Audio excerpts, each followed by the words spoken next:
बांग्लादेश की पूर्व प्रधानमंत्री शेख हसीना की पार्टी आवामी लीग की मंशा को बड़ा झटका लगा है, क्योंकि अंतरिम सरकार के प्रमुख मोहम्मद यूनुस ने आवामी लीग को फांसीवादी पार्टी करार देते हुए रैली की इजाजत देने से मना कर दिया है। रिपोर्ट आपको दिखाते हैं।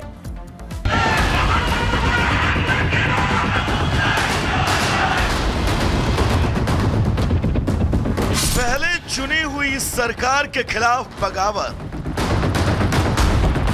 फिर पूरे देश में हिंसा, अल्पसंख्यकों पर अत्याचार और अब शेख हसीना की पार्टी की रैली पर रोक। ये बांग्लादेश की अंतरिम सरकार के मुखिया हैं मोहम्मद यूनुस। अंतरिम सरकार बनते ही देश में लोकतंत्र की दुहाई दे रहे थे। ऐसी डींगे हाँकते नजर आए जैसे मानवता के सच्चे पुजारी हो। लेकिन कुछ ही दिनों में इनका भी नकाब उतरा और अब असली चेहरा सामने है। बांग्लादेश में हिंदुओं के खिलाफ जो अत्याचार शुरू हुआ वो अब भी जारी है और अब तो हिंदुओं के खिलाफ मुहिम में सेना भी शामिल हो गई।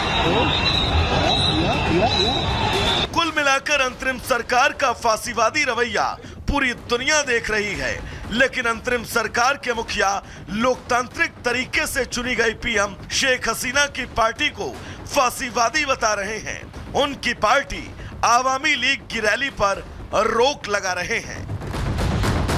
दरअसल आज यानी 10 नवंबर को शेख हसीना की पार्टी ने ढाका में एक रैली का आयोजन किया, लेकिन इस रैली को लेकर अंतरिम सरकार भड़क उठी।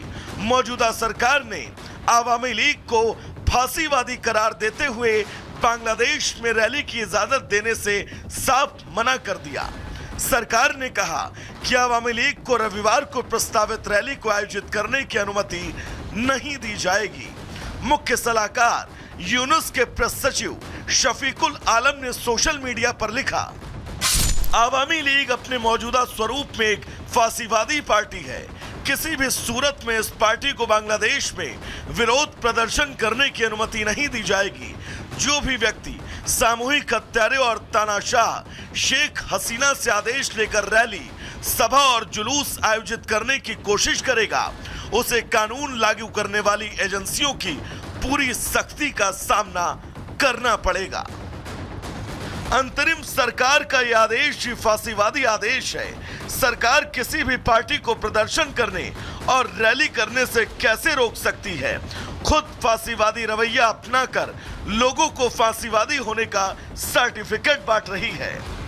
अब देखना दिलचस्प रहेगा कि आवामी लीग अंतरिम सरकार की धमकी से डरती है या फिर डट कर उसका मुकाबला करती है। Bureau report, Republic Bharat. और अब पाकिस्तान की बात करेंगे। पाकिस्तान में कोई दिन ऐसा नहीं जाता जब खून खराबा ना हो। बलूचिस्तान की आजादी की मांग को लेकर हर रोज वहां प्रदर्शन हो रहा है। और इस बीच देखिए क्वेटा में बम धमाका हुआ, जिसमें बताया जा रहा है कि कई लोगों की मौत की खबर है। 60 से ज्यादा लोग घायल बताए जा रहे हैं। पूरी खबर क्या है, इस रिपोर्ट के जरिए आपको दिखाते हैं।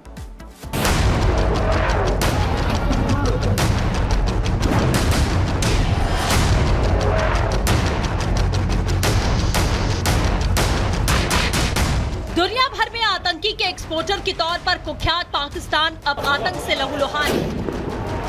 पाकिस्तान में बैठे आतंकी वहां की सरकार के लिए सरदर्द बन गए हैं। पाकिस्तान में कभी पुलिस स्टेशन पर हमले होते हैं तो कभी पाक रेंजर्स की चौकियों को निशाना बनाया जाता है। अब उत्तर पश्चिमी बलूचिस्तान में क्वेटा रेलवे स्टेशन पर बड़ा धमाका हुआ। पाकिस्तान में लगातार आतंकी हमले हो रहे हैं। क्वेटा में हुए हमले में 20 लोगों ने अपनी जान गंवा दी। पाकिस्तान जो अपनी जमीन पर आतंकियों को पालता है, पनाह देता है, कहीं ना कहीं दूसरे देशों में आग लगाई जा सके, लेकिन अब जब पाकिस्तान भी उस आग में जूझता हुआ नजर आ रहा है तो सवाल यही खड़ा हो रहा है कि क्या खुद की लगाई हुई आग में अब पाकिस्तान क्या खुद जल रहा है? क्वेटा में बम धमाके से पूरा पाकिस्तान दहल चुका है। रेलवे स्टेशन पर उस समय धमाका हुआ जब वहां प्लेटफॉर्म पर सैकड़ों लोग ट्रेन का इंतजार कर रहे थे। इसी बीच एक सुसाइड बॉम्बर ने खुद को उड़ा लिया। हैरानी की बात यह है कि धमाके के वक्त किसी को भी संभलने का मौका तक नहीं मिला, जिसकी वजह से ज्यादा जान का नुकसान हुआ। क्वेटा धमाके में अब तक 30 से ज्यादा लोगों की जान जा चुकी है, जबकि करीब 55 से ज्यादा लोग गंभीर रूप से जख्मी हैं। घायलों को आसपास के अस्पताल में इलाज के लिए भर्ती किया गया है।